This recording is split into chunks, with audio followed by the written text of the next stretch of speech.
Hey guys, I'm Katie. This is my Aunt Michele, and this is our podcast, Becoming. So, we started this podcast because we just want to spread the gospel and the love of Jesus. So, my Aunt Michele is going to be telling her testimony today. It's amazing. She is so anointed and she has such an amazing, intimate relationship with God. And I'm so excited to fully hear this testimony. I've heard bits and pieces, but I've never heard the full testimony. Yeah, I'm just going to go ahead and let Aunt Michele start her story.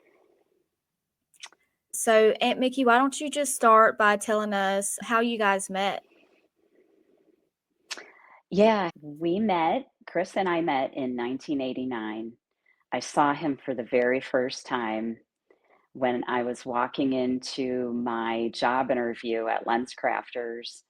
So I walk in the store, and the first thing I see is this big, tall, handsome, not just handsome, like movie star handsome guy.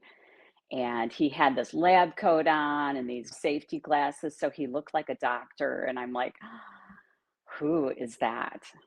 And I was so flustered. I had to say, okay, I'm not here to look at this super handsome guy. I'm here for a job interview. But anyway, so obviously I got hired there and we just started like becoming friends. I was actually dating somebody else at the time, but I knew from the moment I met Chris that he was special.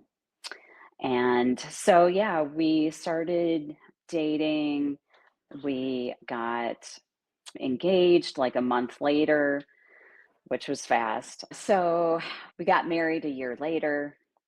And I want to mention this. When we got married, we did not have a honeymoon because Chris went to work and school. He started nursing school Wow. full time 3 days after our wedding. Wow. And it was really hard. I was 20 years old. Yeah. My parents had just moved to Georgia. That's how you got there, Yeah. girly. And yeah, it was just a really hard time. I felt totally abandoned. I went into a deep depression, gained a whole bunch of weight, which this will be a little teaser. We are going to do an episode on my weight loss journey for all those who are interested.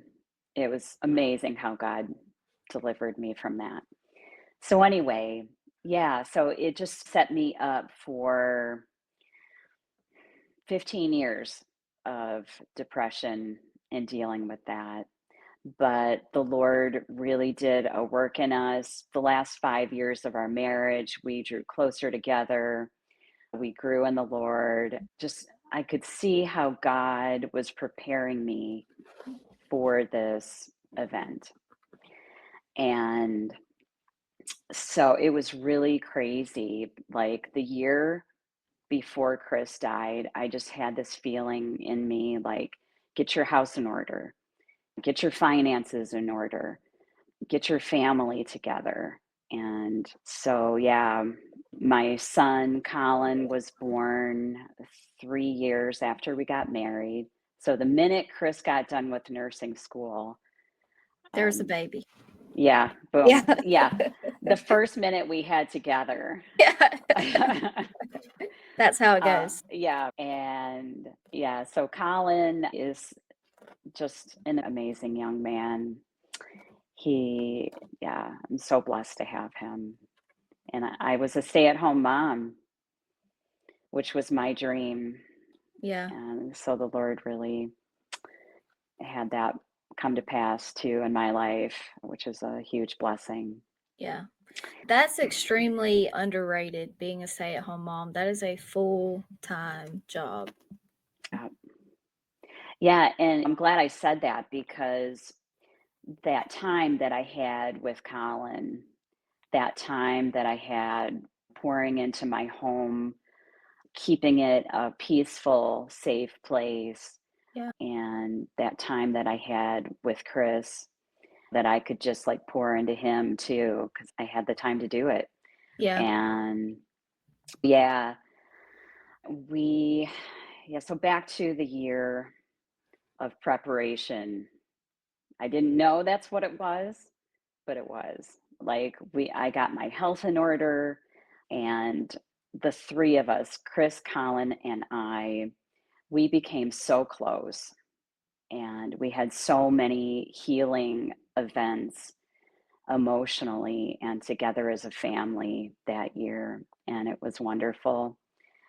And so I want to say too that the week before Chris died was pretty special too. The Lord actually appeared to me in a pretty crazy way. I was out in my backyard and I was weeding my flower bed.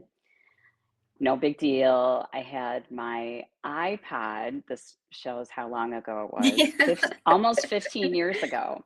Wow. My iPod was plugged in to my ears and I was just worshiping God and like I do all the time, no big deal. And then all of a sudden, the presence of God fell on me. That's the only way I can describe it. I saw, I didn't see Jesus physically because all I could see was this white light all around me. And I also felt this like heavy blanket of love fall on me so bad. Like it knocked me. I was already on my hands and knees weeding, but I was like face down on the ground. And the Lord started just downloading his love for me so that this liquid love permeated every cell in my body. I never experienced anything like that before. And I started weeping from the enormity of it. And the Lord just started showing me. It was like a movie in my head.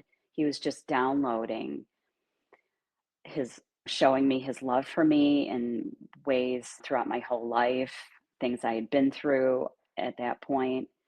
And then he was really showing me things that I could be doing better. But it wasn't in a condemning, Right.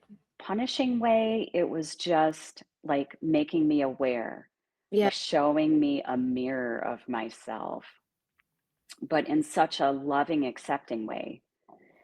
And I'm like, yeah, so just describing it is so difficult.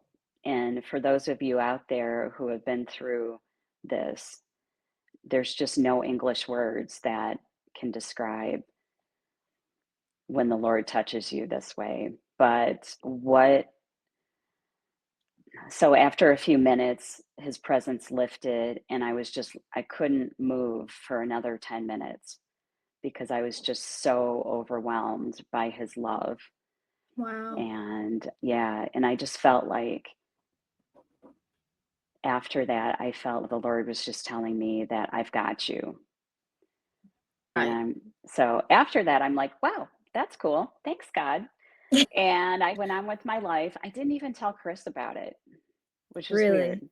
Yeah, it was just so personal Yeah. and so deep. I couldn't share it with anybody. So then I didn't know what that event was going to mean to me until after Chris's death. So here we are, September 19th, 2010. Chris, I could tell for a couple of days he was acting funny and just low energy. He was having a hard time, like shortness of breath when he would walk up a hill or walk up the stairs. And I kept saying, maybe you should go get checked out. And like I said before, this dude is a nurse and not just Right. any nurse. He's a surgical nurse, works with all these big fancy doctors, and he is so good at what he does, right? Yeah. Very respected in his field. And so I said, honey, just go get checked out. And he's, no, it's just the stress of, at the time we were in the process of changing his position from a surgical center to a big hospital. And so he thought he was just nervous about that. And so he kept just sloughing it off and thinking it was a spiritual attack.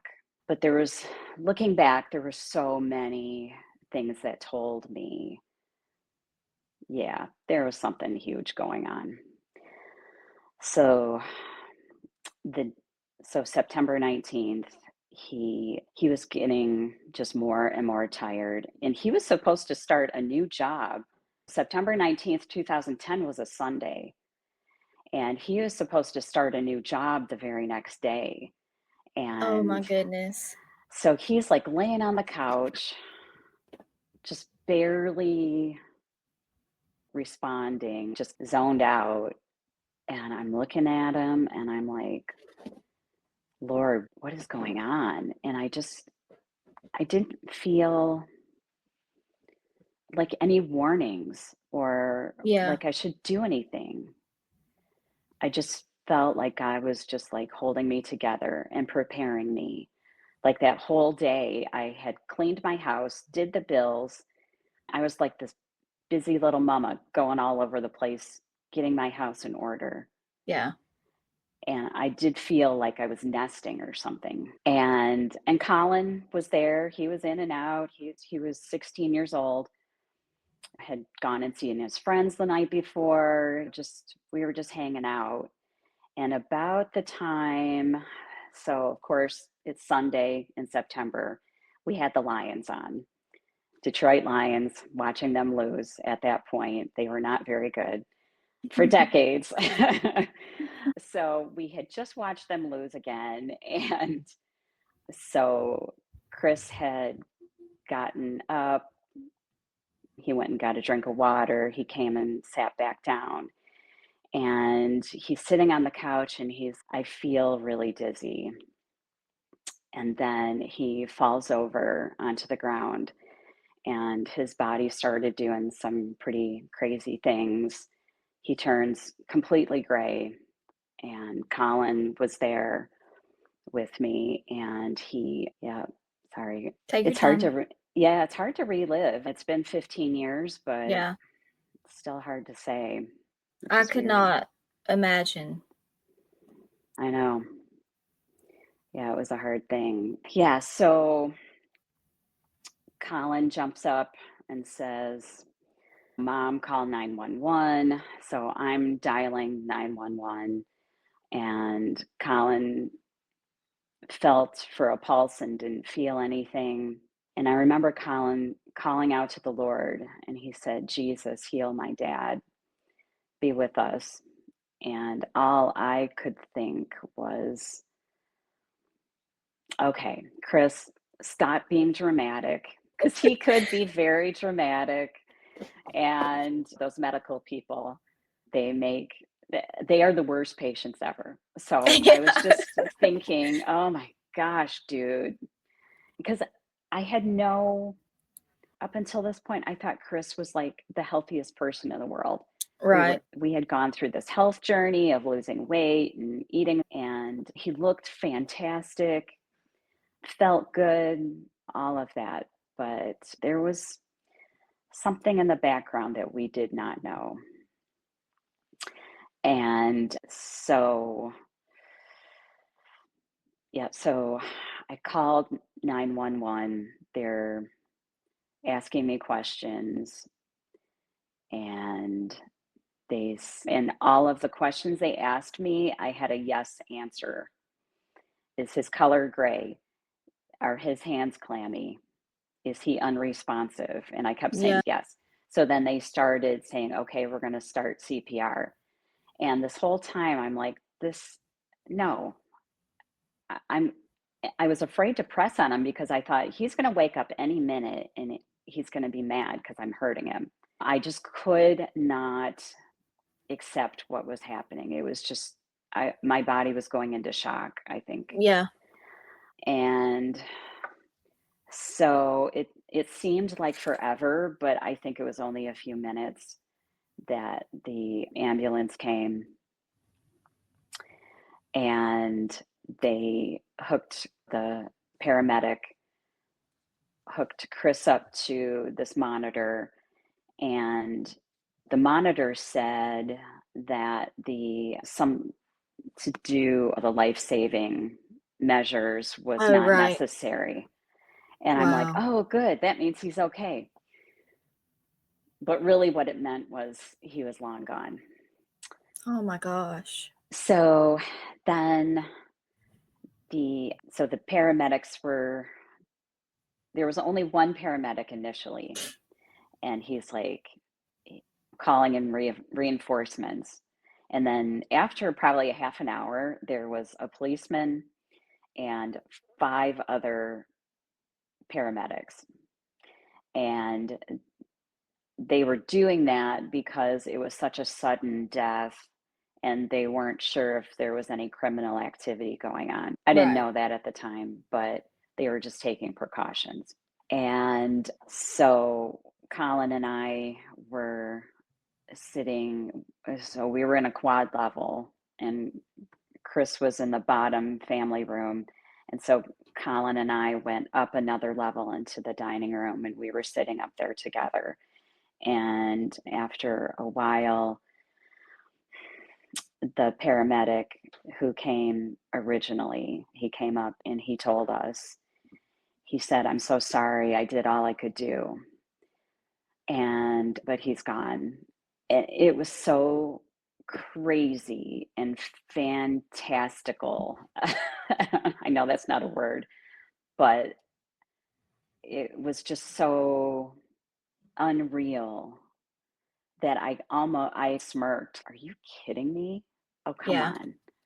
But Colin started to cry. And so I'm holding him and I am just in utter shock. And so what I remember next is Colin and I calling Chris's parents. That was really hard telling them. So I started calling a few people, and that, of course, set off this chain reaction to where there was tons of people. In your house. Yeah, my house was filled and overflowing, and then all of Colin's youth group came, and Oh it was gosh. just amazing. Yeah, we were involved in church, so our pastors and our small group people, all of them were there. Yeah, so we had such an outpouring of support in love, and my parents ended up they at the time lived in Washington State, so they flew in. I had other family members come in. Your mom, my sister Sarah, she came, and it was, yeah, like I could see how the Lord just totally swooped in. That's the only adjective that I can think of, Right. because he just completely held us and really helped us through like that whole time. And yeah, it was beautiful and terrible at the same time, because honestly, my entire world was shattered. Every minute of every day had changed for me, Yeah. and I had to restart my entire life. And not only for me, but for Colin. And right for him, and we're also, here's another teaser, we're going to have Colin share his side of this story. But I just want to say that he was on the verge of becoming a man when his father, who was supposed to teach him how to be a man, got taken. So that was such a tragic thing Yeah. for him and me. And I know we've talked about this before, but just to step back to the scene in the garden real fast, didn't you say that the Lord told you something along the lines of Uncle Chris was going to go somewhere different for a while? Yeah, yes, yeah. Back to that time when Jesus visited me, he like stopped. Yeah, during that whole "I love you, Michelle" kind of thing, he stopped me and he said, "Your Chris is going to be going on a journey and just going on a different path in life, but it's okay." And I'm like, "Oh, okay. Do I need to know anything or do anything?" And God said, "Nope, you're good." And I'm like, "Oh, okay." He was starting a new job. Yeah. So that's what it is. And okay, cool. He's going to be really successful at his new job. And I just felt like there was nothing for me to do Yeah. and to just rest in him and in God and have him lead me. And so that's what I didn't even tell Chris about it, like I said. And so little did I know that it was going to be, yeah, Chris going to his real home and having him snatched from us tragically. For us, it was just like the most tragic, horrible thing that could ever happen. Yeah. And I didn't understand. For years and years, I did not understand why. But I would say I did get peace with it about 5 years ago. I had gone through a bunch of healing and stuff, and I was here again just doing something random. I think I was actually scrubbing my toilet. And I know, guys, we're just being real here. Yeah.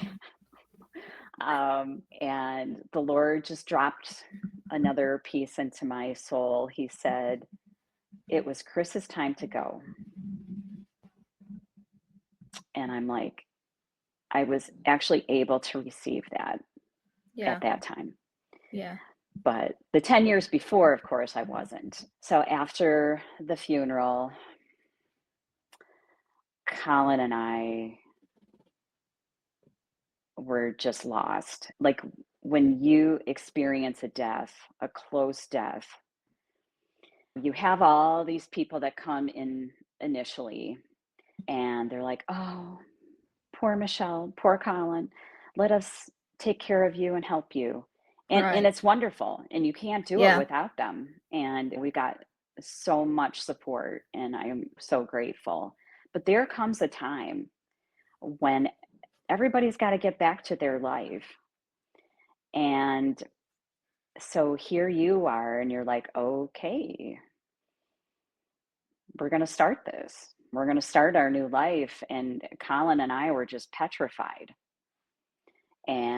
But luckily, we were prepared financially. This is another cool thing how God prepared us is a month before Chris's death, it was on our heart to increase Chris's life insurance money. Wow. And so we did. And so that enabled me to pay off the house, invest the rest. And we also got some life insurance through Chris's work, and he had a 401k. And so I got all of that money working for me. So I didn't have to go to work right away. I could take some time, and I did. Yeah. And so one of the things I did to heal was I got grief counseling. I knew I was going to need help. And so I found a really good Christian grief counselor, and her name is Cindy. And she was like a mom figure too. So she was just so comforting and Yeah. loving. And she was so gifted at this.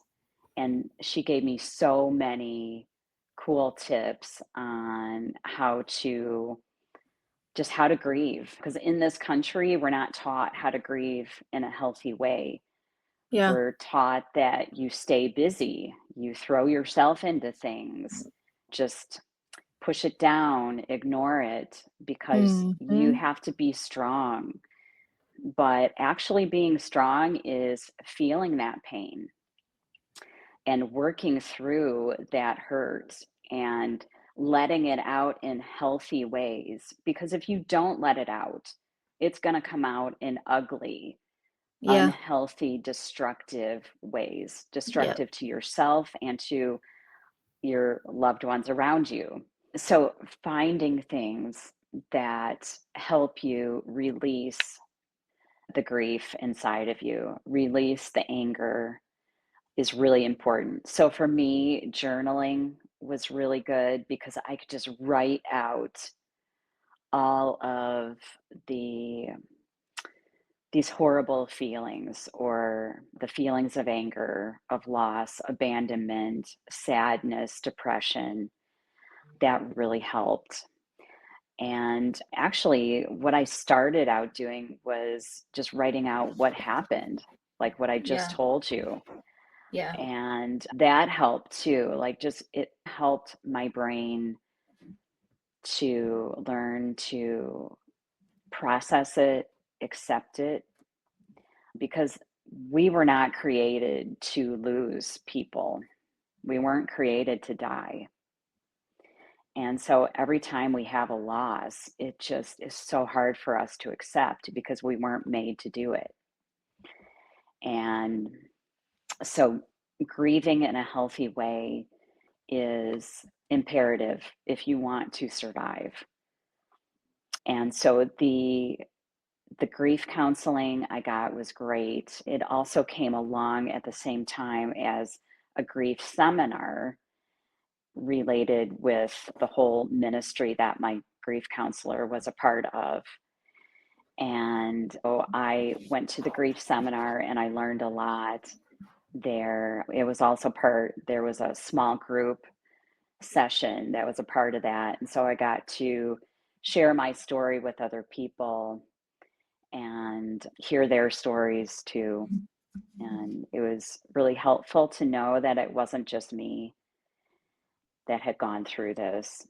And yeah, so then I just started doing things too that help, like getting exercise really helps, and doing things that bring you joy. And so one of them was I started taking ballroom dance lessons. It was something I always wanted to do. I felt like I was born with a little Cinderella inside. Like I just wanted to whirl around the dance floor with Uh, these Cinderella dresses and yeah. spinning and And I remember when you started the ballroom dancing and mama would show me pictures and videos, and I'd be like, "Oh my gosh, look at her dress. She looks beautiful." yeah, So I loved it so much. yeah, yeah. It was the most healing thing I've ever done Yeah. because there were times where I would just like barely drag myself into the dance studio. And my instructor, Curtis, he is such a special man. He helped me so much. He taught me how to present myself in a healthy way visually, how to just, oh man, I can't even describe what that whole experience did for me. And it was everyone at the studio. They just took me in and helped me heal. And it was all through dance. And one thing about dance for me is that it got me outside of my head, but The physical activity and then the mental learning the dances, all of that together created these amazing endorphins that I still cannot get any other way unless I'm dancing. Wow. So I still dance to this day. I'm line dancing, which is fun. Yeah. But anyway, it was the best money I ever spent. It's expensive, Yeah. but it was the best investment in my life. That's amazing. Yeah, yeah. So I was really happy to do that. So, not long after I started ballroom dancing, probably, I would say 3 months into it, Chris had been gone for a year and 3 months, and I was getting lonely. And so I wanted to start dating again. I probably really wasn't ready. In fact, I know I'm not looking back, but so I went online to an online dating website, and that's where I met my current husband, Jim. And yeah, it was totally the Lord that I met him. I did meet some other guys that were super creepy. And I will say that 99% of, in fact, how I felt, my experience was 99% of the guys on there don't do it. Yeah. But so many people meet their spouse online nowadays. So it's definitely a thing. Yeah. But yeah, so I met Jim. We started dating, and I knew he was the right one for me. Jim was so encouraging. He, I was obviously still broken, still not really fully dealing with my stuff, but God gave me a safe person to be with. And yeah, so then, but because I fell in love, I thought, let's just get married. And oh Lord, once we got engaged, I knew I was like rushing it all. I was just trying to get better. I'm like, okay, part of me thought if I get my life back to where it was, if I get married and have Jim with me, I will be good again. And that's just not the way it works. I also thought I wouldn't have to deal with my feelings for Chris and the loss and the hurt. And that's not true either. So, what I discovered is when you lose a spouse and then you start dating somebody else and they start taking over that, becoming your spouse again, your new spouse, it doesn't take away the feelings for the other one that you lost.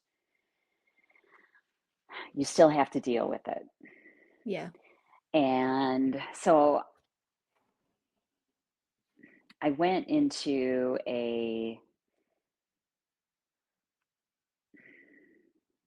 just this feeling that I knew it was wrong to get married so soon. And Jim has two daughters, and they were hurting from the divorce of their parents. And so we were dealing with teenage girls and Colin, and it was just too much because I had not healed from losing Chris. Yeah. So I was depressed, anxious, and so I went to the doctor. They gave me a prescription for anxiety and sleeping. And what I didn't know was at the time it was part of the benzo family. And for those of you out there who know what that is, any drug in the benzo family is really not something you should be on that long. And what I found out much later is that drug that I was on, you're only supposed to be on it for a week. And I was on it for a year. And the doctor kept prescribing it for me, kept saying, no, you're good. It's fine. As long as it's still working, let's just stay with it. And no, it came to the point where it stopped working and it flipped. So instead of making me calm and helping me to sleep, it made me even more anxious than I was before Mm. and kept me up all night. So I went back to the doctor and they're like, oh, okay, let's give you something else to take the anxiousness away from that, from the benzo medication. Because actually, what I ended up doing was quitting, just going off of it cold turkey, which I do not recommend. Always follow the protocol for drugs because they can be really dangerous. And I'm not a medical professional. Please don't follow what I did. It was really hard thing to go through. So I ended up quitting the benzo med, starting all these other medications to help me through the detox, which made it even worse. And I just crashed and burned. I got suicidal and I felt like the detox felt like a freight train was going through me all the time. And it was the most horrible feeling. And I couldn't function. And all I could do was lay in bed and just, uh, and my mom actually had to fly out from Washington to come and take care of me, to be with Colin, the poor kid. And so he'll tell you his side of that.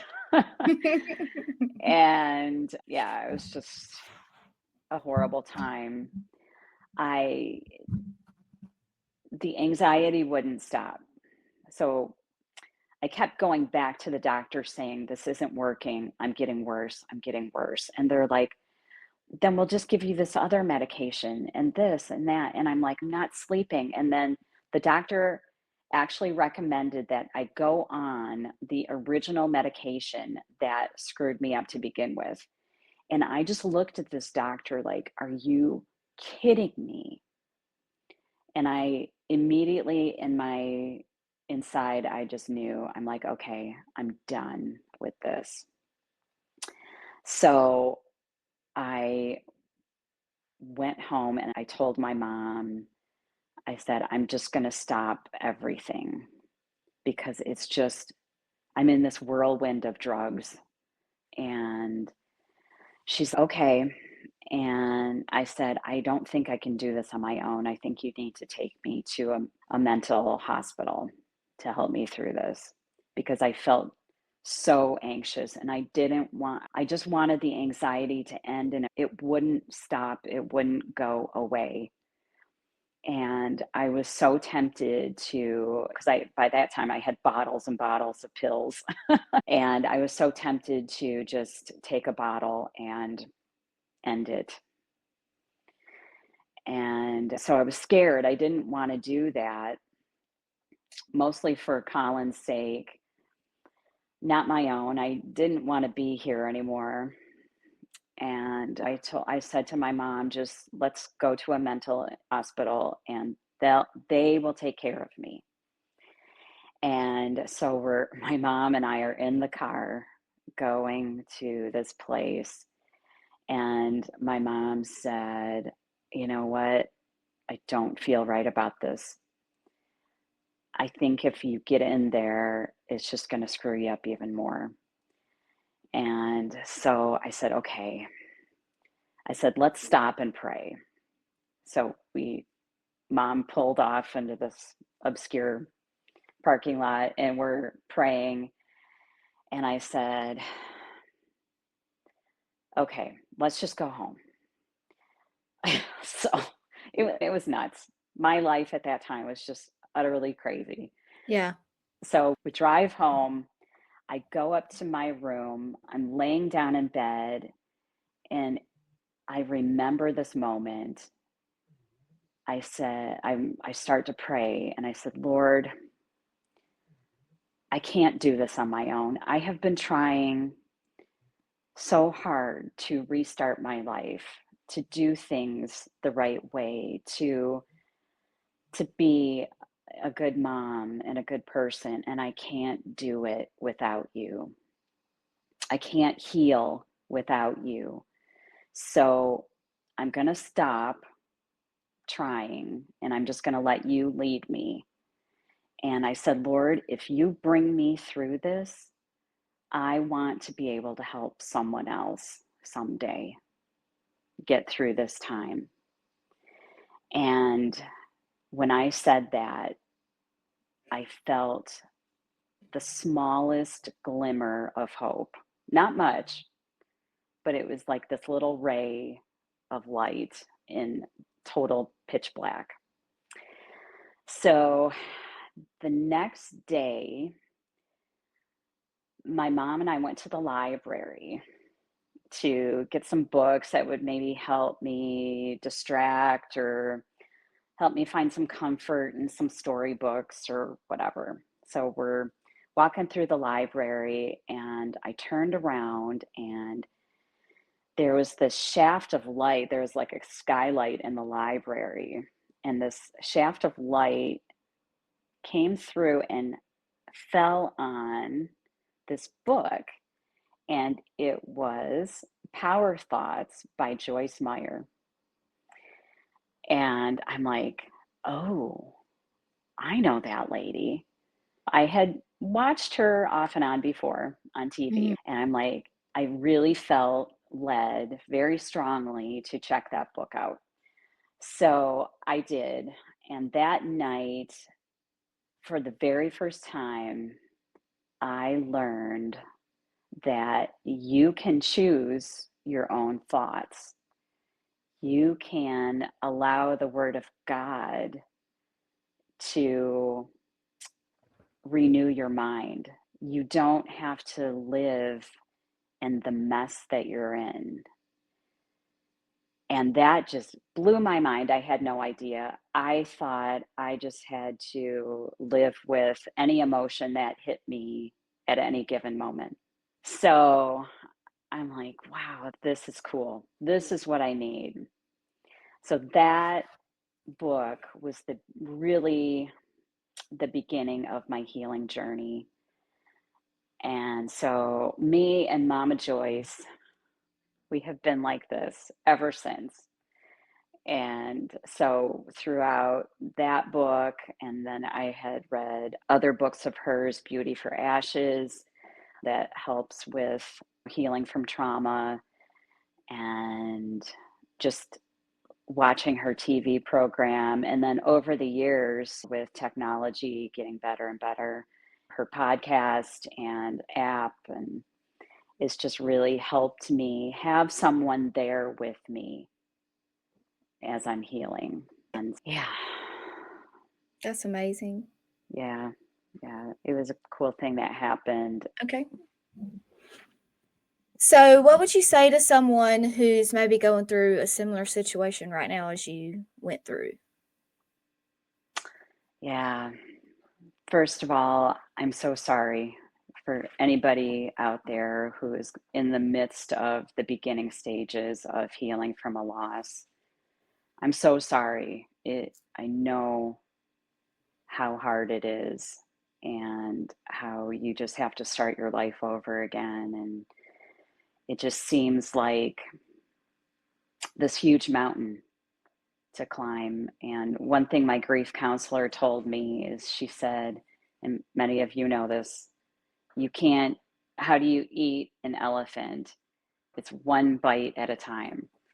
And that's really what it is. Just one thing I wish I had been easier on myself. I wish I had taken that healing steps, one little step at a time, and been okay with it in myself. I was just too hard on myself. And so I would say, yeah, just give yourself grace, be patient, work on your healing, work on your relationship with God, and that will make everything so much easier, and you'll have so much more peace in your life. And yeah, but if some of you out there are in the place where I was suicidal and hooked on drugs, and there's so many people who do follow through and down that bottle of pills, and I just want to say to you, don't give up. There is hope out there. And as big of a mess as I was at the time, I could not see that I could come through that into a victorious, happy life, but I did. And I just want you guys to know that there is hope, there is healing. You just have to hang on and grab the Lord's hand. He is there. Draw near to him, and he will draw near to you. That's a verse in the Bible. I don't know what it is, but anyway, it's true. It's so true. The more you isolate and keep inside your own head, and your world becomes smaller, that's where you get into trouble. Yeah, and that's exactly what the enemy wants, is he wants us to isolate so that we can get away from our village that God has blessed us with. And it's there, they encourage us and they give us hope and they give us the truth in love and they feed us the word. And so when we get away from that and we're stuck with just everything that the enemy's put in our head, then of course we're just going to go deeper and deeper down. Exactly. And that's what I was doing. Yeah. But thank God in the end, I chose life. And I'm so grateful because I see how the Lord has worked not only in my life, but in Colin's life and other family members. And it's just amazing. And I'm sure on future podcasts, we'll get more into it because after I found Joyce Meyer's book, Power Thoughts, and I started healing, I still had other things that I had to deal with, other addictions, which I'll get into. My alcohol addiction, that'll be another podcast that I can talk about. And yeah, but when you allow the Lord to heal your heart, he brings you through. He does not let you go. And yeah, so it's pretty cool. Yeah, that's amazing. And Aunt Michele also just started a blog. She is such an anointed writer. And she just started a blog called Restoring Hearts to Him. What's the website? Is it just that, restoringheartstohim.com? It is. Okay. Yeah, but it's awesome. So she has some amazing blogs in there.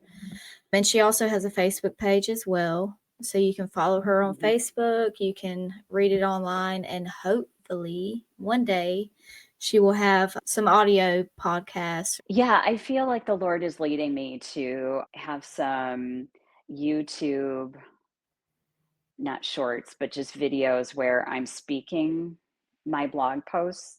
Yeah. Because I feel like it would really, like, if somebody could just plug it in and Yeah. hear me speaking God's word to them and words of Yeah. encouragement and help, I Yeah. think that would be really powerful.